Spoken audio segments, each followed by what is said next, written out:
Assalamualaikum warahmatullahi wabarakatuh. Perkenalkan, nama saya Nur Aulia Rahman. Pada video kali ini saya akan mempresentasikan tugas kritik terjemahan.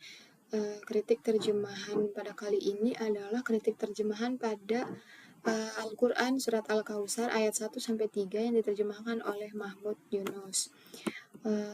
Pertama adalah latar belakang. Penerjemahan Al-Quran dalam bahasa Indonesia sangat penting agar masyarakat non-Arab dapat memahami makna wahyu. Di Indonesia, salah satu tokoh yang berpengaruh dalam bidang ini adalah Profesor Dr. Haji Muhammad Yunus, melalui karyanya Tafsir Al-Quran Al-Karim yang dikenal menggunakan metode sederhana dan mudah dipahami, termasuk penyertaan asbabul nuzul. Terjemahan Mahmud Yunus ini tetap menjadi subjek kajian kritis terbukti dari adanya perbedaan signifikan dalam aspek kebahasaan seperti diksi dan struktur kalimat. Jika dibandingkan dengan terjemahan resmi Kementerian Agama, menyadari bahwa surat Al-Kautsar sebagai surat pendek yang padat makna teologis dan ritual, sangat krusial dalam ketepatan penerjemahan setiap kata dan struktur ayatnya, terutama pilihan kata untuk Al-Kautsar.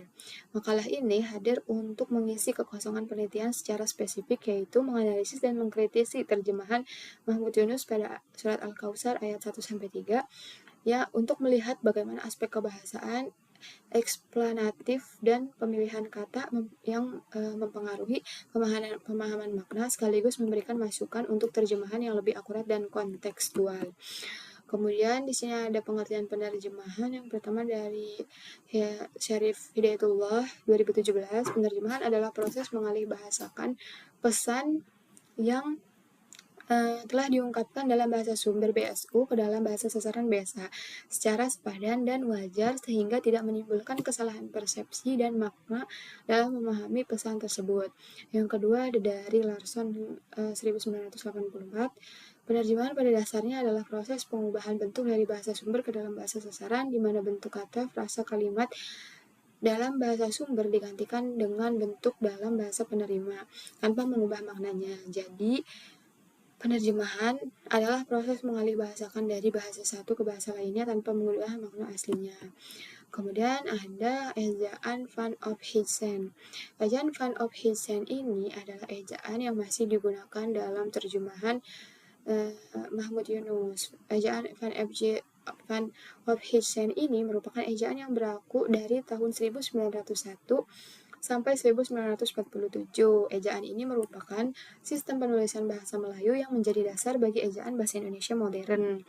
Ejaan ini dirancang oleh Charles Adrian Van Ophuijsen pada 1901 dengan bantuan Engku Nawawi, Sultan Makmur, dan Muhammad Taib Sultan Ibrahim. Bertujuan membakukan penulisan dengan huruf Latin karena sebelumnya masyarakat Nusantara menggunakan beragam sistem tulisan seperti aksara Jawi dan huruf Latin tanpa standar. Ejaan lama ini yang umumnya digunakan untuk menuliskan kata-kata bahasa Indonesia berdasarkan model yang dipahami oleh orang-orang Belanda. Memiliki ciri khas penanda lingual berupa penggunaan huruf J yang dibaca Y, huruf OE yang dibaca U, dan penggunaan tanda akritik seperti koma, ain, dan trema. Yang kemudian ada rumusan masalah. Rumusan masalahnya itu ada dua. Di antaranya adalah bagaimana karakteristik kebahasaan yang digunakan terjemahan Mahmud Yunus dalam menerjemahkan surat Al-Kautsar ayat 1-3. Kemudian yang kedua ada bagaimana perbedaan pilihan diksi dan struktur kalimat dalam terjemahan Mahmud Yunus dibanding dengan terjemahan resmi Kementerian Agama, apakah mempengaruhi pemahaman makna surat Al-Kautsar ayat 1-3. Kemudian ada tujuan masalah. Tujuan masalah yang pertama yaitu untuk mendeskripsikan ciri-ciri kebahasaan yang muncul dalam terjemahan Mahmud Yunus pada surat Al-Kautsar ayat 1-3. Tujuan masalah yang kedua yaitu untuk membandingkan dan menilai sejauh mana perbedaan diksi dan struktur dalam terjemahan Mahmud Yunus dengan terjemahan resmi Kementerian Agama mempengaruhi interpretasi makna surat Al-Kautsar ayat 1-3. Masuk ke analisis dan kritik. Pada kritik terjemahan kali ini, saya akan menggunakan langkah-langkah kritik terjemahan dari Peter Newmark. Menurut Peter Newmark, ada beberapa langkah-langkah dalam mengkritik terjemahan. Di antaranya adalah yang pertama, identifikasi teks dan konteks. Yang kedua adalah menganalisis teks sumber dan teks sasaran, teks atau teks terjemahan. Yang ketiga adalah penggunaan teknik penerjemahan, kemudian evaluasi kualitas terjemahan, kemudian adanya revisi terjemahan atau terjemahan yang disarankan, dan yang terakhir ada kesimpulan umum. Yang pertama ada teks sumber. Pada video kali ini teks sumber yang digunakan adalah kritik terjemahan pada surat Al-Kautsar ayat 1-3 pada Al-Quran yang diterjemahkan oleh Mahmud Yunus yang berbunyi Bismillahirrahmanirrahim, Inna a'tayna kal kautsar fasalli li rabbika wanhar inna syani'aka huwal abtar. Data dan profil Al-Quran tersebut adalah Al-Quran ini merupakan Al-Quran cetakan ketiga yang diterjemahkan oleh Mahmud Yunus. Cetakan pertamanya pada 1932, cetakan keduanya pada 1938, kemudian cetakan ketiganya ya ada pada 1952 yang diterbitkan di kota Jakarta. Jenis teks sumber ini adalah termasuk teks keagamaan yang bersifat ekspresif. Kemudian tujuan penerjemahannya adalah untuk keagamaan atau nilai religius. Selanjutnya ada teks sasaran. Teks sasarannya yang versi aslinya itu menggunakan ejaan Van Ophuijsen, sedangkan terjemahan yang sudah modernnya mengikuti ejaan bahasa Indonesia sekarang, yaitu Bismillahirrahmanirrahim. Sesungguhnya kami Allah memberi engkau ya Muhammad akan kebajikan yang banyak. Sebab itu sembahyanglah engkau dan berkorbanlah pada hari raya haji. Orang-orang yang benci kepada engkau itu akan punah atau habis seperti Abi Lahab, Abi Jahal dan sebagainya. Kemudian masuk ke analisis teks sumber dan teks terjemahan. Ada beberapa hal yang dikritik, diantaranya yang pertama ada leksis atau pemilihan kata. Yang pertama ada sesungguhnya, sembahyanglah engkau, nikmat yang banyak, dan lainnya. Itu merupakan menggunakan ejaan lama, yaitu ejaan Van Ophuijsen yang menunjukkan gaya bahasa Indonesia pra 1947. Sebaiknya diganti dengan menggunakan ejaan bahasa Indonesia modern atau yang sekarang sesuai PWBI. Kemudian yang kedua ada kata pada kata Al-Kautsar diterjemahkan pada terjemahan Mahmud Yunus ini diterjemahkan kebajikan yang banyak. Padahal kata Al-Kautsar ini memiliki makna yang luas. Secara leksikal berarti nikmat yang banyak. Secara tafsir berarti nama sungai yang ada di surga. Yang ketiga ada pada kata sembahyanglah. Sembahyang adalah padanan lama dari kata sholatlah. Masih bisa dipahami tetapi nuansanya kurang modern. Yang terakhir ada pada kata raja haji yang dimaksud oleh teks ini adalah Idul Adha, menunjukkan adanya interpretasi budaya kolonial lama. Kemudian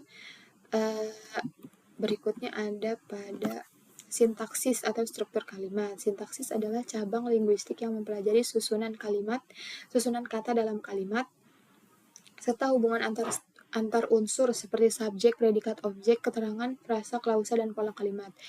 Pada struktur sesungguhnya kami Allah memberi engkau Nabi Muhammad akan kebajikan yang banyak. Menggunakan urutan objek seharusnya langsung setelah kata kerja dan kata depan akan mencerminkan pengaruh budaya Belanda atau Melayu klasik. Jadi seharusnya itu sesungguhnya kami akan memberi engkau Nabi Muhammad akan memberi engkau Nabi Muhammad kebajikan yang banyak. Namun ini strukturnya itu nggak mengikuti struktur pola kalimat bahasa Indonesia yang menyebabkan adanya rasa terjemahan yang kurang alamiah gitu. Kemudian selanjutnya ada interferensi gramatikal. Interferensi gramatikal adalah kesalahan atau penyimpangan dalam penggunaan aturan tata bahasa gramatikal suatu bahasa karena dipengaruhi oleh tata bahasa lain. Kalau interferensi struktural berhubungan dengan susunan atau urutan kalimat, maka interferensi gramatikal berhubungan dengan bentuk kata, afiks atau imbuhan, atau aturan tata bahasa kecil lainnya. Seperti contohnya pada frasa ya Muhammad. Bentuk dalam bahasa Indonesianya ya Muhammad. Di sini berasal dari serapan bahasa Arab modern yang tidak digunakan. Jadi termasuk interferensi. Sebaiknya cukup ditulis wahai Muhammad atau hanya Nabi Muhammad, atau bahkan dihapus karena konteks ayat langsung menyapa Nabi. Salahnya itu karena aturan tata bahasanya. Kemudian Ada perbaikan ejaan lama. Ejaan Van Ophuijsen adalah sistem ejaan bahasa Melayu atau Indonesia yang disusun oleh Charles Adrian Van Ophuijsen pada tahun 1901. Ejaan ini merupakan ejaan resmi pertama yang digunakan pemerintah Hindia Belanda sebelum digantikan oleh ejaan Republik pada 1947. Salah satu ciri khasnya adalah penggunaan huruf OE yang untuk bunyi U. Contohnya seperti goe, roe, dibacanya guru. Nah, pada terjemahan Mahmud Yunus ini ada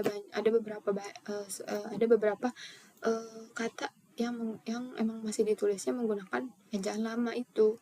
Nah, di antaranya ada sesungguhnya, kebajikan, yang, benci, ya Muhammad, banyak, sembahyanglah, haji, jahil, sebagainya, dan seterusnya.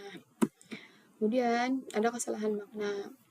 Yang pertama pada kebajikan yang banyak. Kata kebajikan ini masih ditulis dengan ejaan lama yang sebenarnya kebajikan, tidak tepat dengan terjemahan Al-Kautsar. Al-Kautsar ditafsirkan sebagai nikmat yang banyak, kebaikan yang berlimpah atau sungai di surga. Kata kebajikan terlalu umum dan menyempitkan makna, jadi sebaiknya diterjemahkan menjadi nikmat yang banyak, bukan kebajikan yang banyak.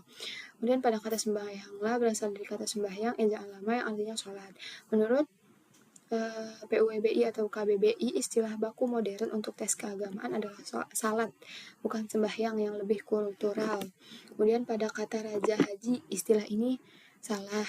Pada ayat wanhar, makna berkorbanlah atau menyembelih hewan, menurut Kamus Online Al-Ma'ani, tidak terbatas pada hari raya haji saja. Ini adalah interferensi budaya dari tradisi Melayu lama yang mengaitkan kurban hanya dengan haji. Tambahan hari raya haji muncul karena di budaya Melayu dulu kurban hanya identik dengan Idul Adha. Padahal dalam teks asli, kata wanhar tidak membatasi waktu, hanya perintah untuk menyembelih kurban. Yang keempat ada Abi Lahab dan Abi Jahil. Penjelasan ini tidak ada dalam teks asli, hanya tambahan interpretatif. Ini menambah nuansa tafsir, bukan terjemahan. Dalam penerjemahan akademik, tambahan seperti ini biasanya diberi tanda kurung atau catatan kaki, bukan dimasukkan ke dalam teks utama. Kemudian ada register pada terjemahan Mahmud Yunus ini pada surat Al-Kautsar ayat 1-3 yang diperlukan adalah register formal dan memberikan nilai religius, bukan bahasa lama atau sehari-hari. Kemudian nuansa lamanya terjemahan surat Al-Kautsar ayat 1-3 yang diterjemahkan oleh Mahmud Yunus menyampaikan makna denotatif dengan baik. Inti dan maksud komunikatif surat ini adalah pesan penghiburan dan penguatan bagi Nabi Muhammad SAW bahwa meski beliau dicela, Allah Subhanahu wa taala telah menjanjikan nikmat besar dan kehormatan abadi serta musuh-musuhnya akan sirna. Kemudian teknik terjemahan yang dominan dipakai dalam terjemahan Mahmud Yunus ini adalah amplifikasi. Contohnya seperti pada ayat 1, Inna a'tainakal kautsar, diterjemahkan bahwasannya kami Allah memberi engkau ya Muhammad akan kebajikan yang banyak. Pada kata Allah, ya Muhammad, merupakan amplifikasi atau tambahan untuk memperjelas. Dan adanya satu teknik reduksi yaitu pada kata fasol di lirob bika wanhar, adanya penghilangan pada kata lirob bika. Kemudian selanjutnya adalah evaluasi kualitas terjemahan. Terjemahan surat Al-Kautsar versi lama ini tergolong terjemahan literal dengan amplifikasi dari sisi makna akurasi. Terjemahan cukup setia tetapi cenderung menambah informasi dan tidak terdapat dari sumber. Dari segi bahasa keberterimaan atau aspek keberterimaan masih dipengaruhi ejaan lama sehingga terdengar kaku dan kurang alami bagi pembaca modern. Namun dari segi kejelasan atau keterbacaan, terjemahan ini relatif mudah dipahami karena adanya tambahan sebagai penjelas. Secara keseluruhan, kualitas terjemahan dapat dikategorikan sebagai cukup baik namun perlu modernisasi dan penyederhanaan struktur bahasa agar tetap kuat, alami, dan jelas. Kemudian ada revisi terjemahan atau versi yang disarankan, yaitu sebagai berikut. Sesungguhnya, pada ayat pertama, sesungguhnya kami telah memberimu, Nabi Muhammad, nikmat yang banyak. Ayat kedua, maka laksanakanlah sholat karena Tuhanmu dan berkurbanlah. Sesungguhnya, pada ayat ketiga, sesungguhnya orang yang membencimu, dialah yang terputus dari rahmat Allah. Kemudian yang terakhir ada kesimpulan. Secara keseluruhan, terjemahan yang dikritik menunjukkan sejumlah kelemahan kebahasaan dan kesemantisan karena masih menggunakan ejaan Melayu klasik yaitu ejaan Van Ophuijsen struktur kalimat yang terpengaruh oleh pola Arab atau Melayu lama, serta pilihan diksi yang tidak sesuai dengan kaidah bahasa Indonesia modern. Interferensi muncul pada aspek struktural, gramatikal, dan leksikal. Misalnya, penggunaan bentuk serapan langsung seperti ya Muhammad, serta kosakata usang seperti kebajikan dan sembahyanglah. Kesalahan makna juga terjadi, terutama pada istilah Al-Kautsar yang mempersempit menjadi kebajikan, wanhar yang disalahpahami sebagai ritual Idul Adha, dan penyisipan tafsir seperti Abi Lahab dan Abi Jahil. Dalam konteks utama dibandingkan dengan terjemahan resmi Kemenak yang ringkas, baku, dan jelas, terjemahan Mahmud Yunus tampak lebih interpretatif dan naratif karena menggunakan bahasa klasik, diksi lama, dan tambahan penafsiran yang seharusnya ditempatkan di catatan kaki. Sekian presentasi dari saya, kurang lebihnya mohon maaf. Wassalamualaikum warahmatullahi wabarakatuh.